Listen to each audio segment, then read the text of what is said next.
Hey there YouTube, welcome back to Maxwell Starr's beer review. Tonight we're going to take a look at a beer that was sent to me from none other than Elharlock of Nova Scotia. The special, the rare Propeller Revolution Russian Imperial Stout. Viva la Revolution! This beer was born from greatness sent by English brewers via the Baltic Sea to the court of the Tsars. Russian Imperial Stout was brewed to very high gravities and allowed to ferment on the long voyage. The result, a dark, strong, and bracing brew. Imbibed by Peter, adored by Catherine, and now reclaimed by you, the people. Zavas Janal. Okay. 8% ABV, just like a good... actually, I'm not sure. I think it probably would have helped if I checked my specs first, but I think a Russian Imperial Stout is supposed to be around like 9 or higher, but I could be wrong. I don't care.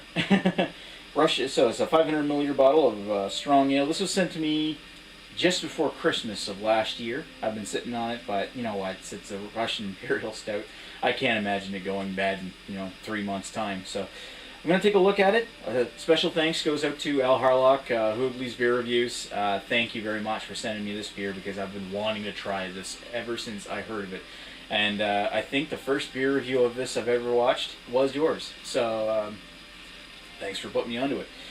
Anyway, I can't get this here. I really wish I could, but it's fairly rare and only just this year made it to NSLCs around the province. And I think they actually made a batch big enough that it made it to some LCBOs, but I could be wrong. Maybe I'm thinking of Garrison Spruce Beer or something. No, whatever. Let's pop the top in. See what this thing's like. Pour it in my nice Clancy pint glass. Ooh, look at that. Now it's starting to look like oil. It doesn't look so dark when I'm in the pouring stream, but in the glass it's actually sitting there nice and dark. Not a whole lot of head. Bit of alcohol coming off the smell. Any floaties? No? It's black. Gotta give it that. A little bit hints of ruby red coming in around the bottom. Head's gone. I mean, in a Russian Imperial Stout, especially in a beer that kind of that kind of ABV, you wouldn't expect the head to really last that long anyway. It's kind of died off into this slick appearance in the center of the top. It's looks like it's got a fair amount of carbonation though. Yeah, it looks like a Russian Imperial. I gotta say that. I've only ever had 2, so I mean, it's probably me to judge. I think the only 2 Russian Imperial Stouts I've had are the Samuel Adams Russian Imperial Stout, Old Rasputin from North Coast Brewing in California. Oh right, and there was also Péché Mortel from Dieu du Ciel. That was more of an Imperial Stout with coffee, I think. Let's give this. Smells dark. Nice roasty, kind of like a Coca-Cola or in a hint of, maybe not so biting, more like a Pepsi, I guess. Nice sweet cola smell. Nice bits of chocolate in there. Bit of a hint of an alcohol smell coming off the top of that one. Roasted grains like black malts, like dark malts. It smells good. Smells really good, actually. Cool. Down the hatch. Oh, wow. That's one tasty son of a bitch.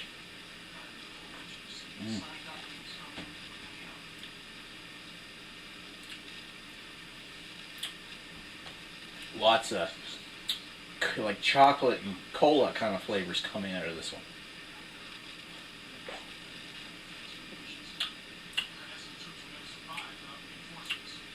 Very dry. Very sweet too. Not overpoweringly sweet. More or less, the sweetness sticks in the center of the tongue and fades away into this earthy, dry bitterness. A bit of a towards the front, in that sweetness, you get this chocolate, caramel, cola kind of taste, and hints of coffee. More of a, yeah, a little bit like an espresso kind of coffee, but it's not as present there as like the chocolate notes and your, especially the cola. I keep saying cola in this, and I'm a big fan of Coca-Cola myself, but there's a lot of like, cola product like pop kind of taste in this as well, which is really, I find really nice. Mm. Oh. And you know what? For such a strong ABV beer, I don't pick up any kind of alcohol burn or a real taste of alcohol in this one. This is actually quite well masked. It's got this strange kind of, so you can see it's still recording. Kind of the earthy bitterness has this kind of like a strange quality I can't put my finger on as it dries out in the back of the throat. It's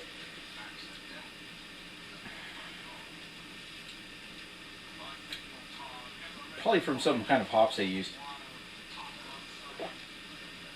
Very earthy. Alright, I'm going to sit down with this one and come back with some thoughts. Be right back.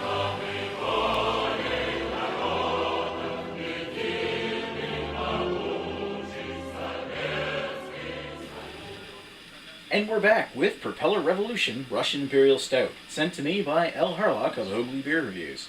So, what did I think about this one? It's nice. One very tasty beer. Really like the flavor of this one.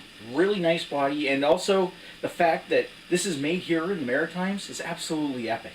I gotta admit, this is fantastic, and to get that chance to actually try this, coming from a microbrew here in the Maritimes, it's like unheard of. I've never seen anybody around here do a Russian Imperial Stout, and I'm so glad to have gotten a chance to try this.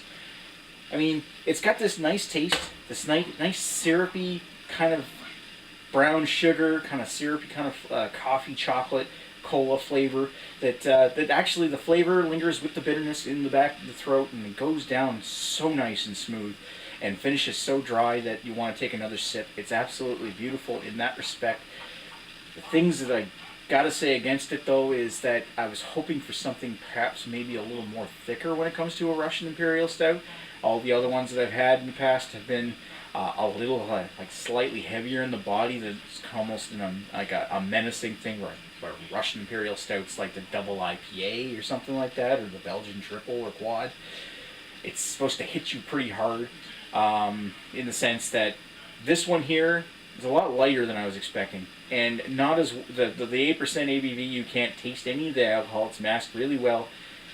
But I would have hoped maybe for a little bit of a warming sensation, because, I mean, as a wintry type of beer, I was hoping to actually have something that would warm my throat as it came back up. And wow, this is damn tasty, damn flavorful. It's missing a few of the things that I would have really wanted in my Russian Imperial Stouts. So, I gotta say that I like it. I really do like it, but it's not absolutely perfect. But the fact that this coming from a maritime craft brew, gotta give it credit, because it's absolutely awesome. And thank you to Elharlock for sending me this one. Big thanks go to you, man. I'm humbled that you considered me to send out one of these two, because I absolutely love it. Anyway, I think I'm going to give this one a 4 out of 5. It's good. It's really tasty. Really epic tasty. Missing a couple things that are keeping me from giving it a higher mark. Maybe it's just a matter of personal preference when it comes to those two aspects. And I'm not going to have any issue finishing this off, because it's damn tasty and deceptively smooth and easily drinkable for such a heavy beer. And for 8% ABV, you got to really be careful with this one, otherwise you could really get yourself trashed. But it's missing a couple things that I would have preferred to have in a Russian Imperial. So 4 out of 5 is what it gets for me. And thank you for watching. Thank you for watching Maxwell Starr's beer review. Yes, it's carbonated too. Thanks for watching. Cheers, guys.